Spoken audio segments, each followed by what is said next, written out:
something. So you graduated as valedictorian. You decided to go to Princeton. How come you decided to go to Princeton? Because I wanted to be a theoretical physicist. And so I went to Princeton, and I was a really good student, as I pointed out already. I got A+s on almost everything. I was in the honors physics track, which starts out with 100 students, and by the time you get to quantum mechanics, it's like 30. So I'm in quantum mechanics. I think this is like junior year, and I've also been taking a bunch of computer science classes and electrical engineering classes, which I'm also enjoying. And I can't solve this partial differential equation. It's really, really hard. And I've been studying with my roommate, Joe, who also is really good at math. And the two of us worked on this one homework problem for 3 hours and got nowhere. And we finally said, we looked up at each other over the table at the same moment. We said, Yoshantha. Because Yoshantha was the smartest guy at Princeton. And we went to Yoshantha's room, and he was Sri Lankan. And in the Facebook, which was an actual paper book at that time, his name was 3 lines long, because I guess in Sri Lanka, when you do something good for the king, they give you an extra syllable on your name.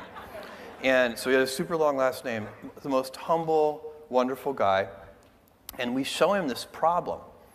And he looks at it, he stares at it for a while, and he says, cosine. And I'm like, what do you mean? He's like, that's the answer. And I'm like, that's the answer? And he's like, yeah, let me show you. So he brings us into his room. He sits us down. He writes out 3 pages of detailed algebra. Everything crosses out, and the answer is cosine. And I said, listen, Yoshantha, did you just do that in your head? And he said, no, that would be impossible. 3 years ago, I solved a very similar problem, and I was able to map this problem onto that problem, and then it was immediately obvious that the answer was cosine. And that was an important moment for me, because that was the very moment when I realized I was never going to be a great theoretical physicist. And so I started doing some soul searching. I was like, that is a magic trick. The people who, theoretical physics, in most occupations, if you're in the 90th percentile or above, you're going to contribute. In theoretical physics, you've got to be like one of the top 50 people in the world, or you're really just not helping out much. And